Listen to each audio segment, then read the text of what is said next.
राजधानी रायपुर के डुमरतरई में एक अस्पताल है जिसका नाम है दूरबीन एडवांस हॉस्पिटल, जहां पेट दर्द की शिकायत लेकर पहुंची महिला मरीज की अव्यवस्था के बीच गत दिनों अतड़ी का ऑपरेशन किया गया। ऑपरेशन के बाद जिंदगी और मौत के बीच जूझ रही मरीज को क्रिटिकल कंडीशन में रायपुर मेडिकल कॉलेज मेकाहारा में भर्ती कराया गया, जहां इलाज के दौरान उसकी मौत हो गई। अब बड़ा सवाल यह है कि दूरबीन एडवांस हॉस्पिटल में जब ना ऑपरेशन की टीम ना ही बैकअप टीम, फिर यह ऑपरेशन कैसे किया गया?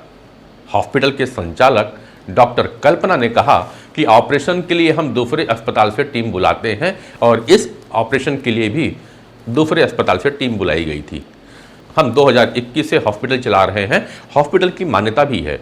आपको ज़्यादा जानना है तो सीएमएचओ कार्यालय में जाकर जानकारी निकलवा लीजिए। सब परमिशन ऑफिस से दिया जाता है। मेरे पास अगर व्यवस्था नहीं होती तो सीएमएचओ ऑफिस हमें परमिशन ही देता क्यों? मेरी सिंप्लिसिटी एक हैबिट, पेशेंट के लिए जो नेचर है, अभी जितने पेशेंट हैं, जितना भी है, वो पेशेंट के लिए सब काम करती हूँ। ठीक है, ये सीएम साहब भी लास्ट इनॉग्रेशन इसका किए हैं। सीएमएचओ ऑफिस से पूछ लो जाकर आप। वैसे सीएम साहब मेरे मामा ससुर हैं, मैं राजनीति नहीं करना चाहती। सीएम साहब मेरे मामा ससुर लगते हैं। मतलब मेरा क्या है कि मैं कभी ये पॉलिटिकल में ये हूँ, मैं कभी सो नहीं करती। हॉस्पिटल में रिपोर्टिंग के दौरान कई चौंकाने वाले तथ्य हमारे सामने आए, जैसा नर्सिंग होम एक्ट के प्रावधानों को ठेंगा दिखाया जा रहा था और 2 कमरों में संचालित हो रही दूरबीन एडवांस हॉस्पिटल डुमरतरई में 2 दर्जन से ज्यादा अलग अलग रोगों के मरीजों का इलाज किया जा रहा है। अब क्या है कि पेशेंट जैसे बात हुआ कि नहीं है, मैंने पैसे के लिए भी कभी उसको बोला नहीं, पूरा ट्रीटमेंट उसको किया। अब जब मैं कार्ड लगाई नहीं हूँ भाई, बेसिक जो चीज दवा गोली का भी कर ले, अब जब वो बात आ रही है तो उसका सेट करवा रहा है, चाहे जो भी करवा रहे हैं, ये सब चीजें मेरे लिए तो अच्छी बात नहीं है ना। हॉस्पिटल में ना योग्यताधारी नर्स है, ना ही वार्ड बॉय, ना ओटी इंचार्ज, ना आईसीयू इंचार्ज और ना ही फार्मासिस्ट। ऑपरेशन टीम भी नहीं है। डॉक्टर कल्पना कहती है कि 25 बिस्तर का हमारा अस्पताल है। टीम ने मौके पर जायजा लिया तो पता चला वहां ऑपरेशन करने योग्य कोई टीम ही नहीं थी, ना ही आईसीयू, ना ही योग्य वार्ड, और ओपीडी भी सोनोग्राफी से संचालित किया जा रहा।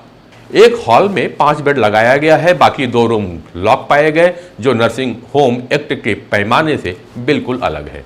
ऑपरेशन के बाद जिस हॉल में मरीजों को रखा जाता है उसके फॉल सीलिंग से कई जगह से पानी टपक रहा था। कभी भी बड़ा हादसा हो सकता है। कंडीशन देखकर ही समझा जा सकता है कि अस्पताल किस स्तर का है। हॉस्पिटल प्रबंधन ने दावा किया था कि उनके पास 10 से 12 बैकअप टीम है, लेकिन मौके पर जायजा लिया तो सिर्फ 2 ही डॉक्टरों की जानकारी मिल पाई, जिनका नाम दीवार पर चस्पा किया गया था। यहाँ बेड के अनुसार ना तो बाथरूम था और ना ही वॉश बेसिन, ना नर्सिंग स्टाफ। इतनी अव्यवस्था के बीच हॉस्पिटल संचालित हो रहा है और प्रशासन को खबर भी नहीं। आखिर मरीज के मौत के लिए कौन जिम्मेदार है? ऑपरेशन करने वाला अस्पताल या फिर नियमों को अनदेखा कर शांत बैठने वाला स्वास्थ्य विभाग? इस संदर्भ में जब हमने इंडियन मेडिकल एसोसिएशन रायपुर के अध्यक्ष डॉक्टर राकेश गुप्ता से बात किया तो राकेश गुप्ता भी मरीज के प्रति थोड़ी सी संवेदना व्यक्त करते हुए दुख प्रकट किया और डॉक्टर का ही बचाव करते नजर आए हैं। जो जानकारी मुझे लगी है उसमें प्रथम दृष्टया ये मामला है कि मरीज बहुत सीरियस अवस्था में उस अस्पताल में आई थी। अस्पताल संचालकों ने विशेषज्ञों को बुलाकर उसको ब्लड ट्रांसफ्यूजन किया। चूँकि अतड़ी में परफोरेशन के कारण इन्फेक्शन काफ़ी फैल गया था, इसलिए उस महिला को त्वरित इलाज की ज़रूरत थी। आपात इलाज किया गया। चूँकि अस्पताल सीमित व्यवस्था वाला था, विशेषज्ञों ने पूरी मदद की, लेकिन उसको लगातार कंडीशन खराब होने के कारण मेकाहारा में शिफ्ट किया गया। वहाँ उसकी जान नहीं बचाई गई। और जहाँ तक क्वालिफिकेशन की बात है, पूर्णतः क्वालिफाइड डॉक्टर्स ने इलाज किया है।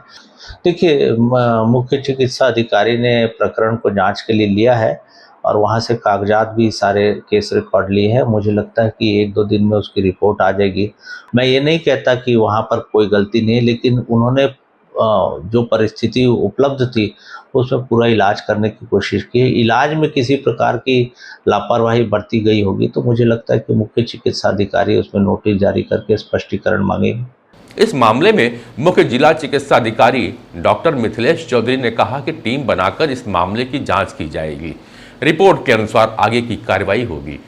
अब तो यह भविष्य ही बताएगा कितनी कार्रवाई होगी, क्योंकि पैसों और रसूखदारों के आगे कार्रवाई हमेशा गौण होती रही है। गरीब की मौत पर बस मुआवजा और संवेदनाएं ही दी जाती हैं।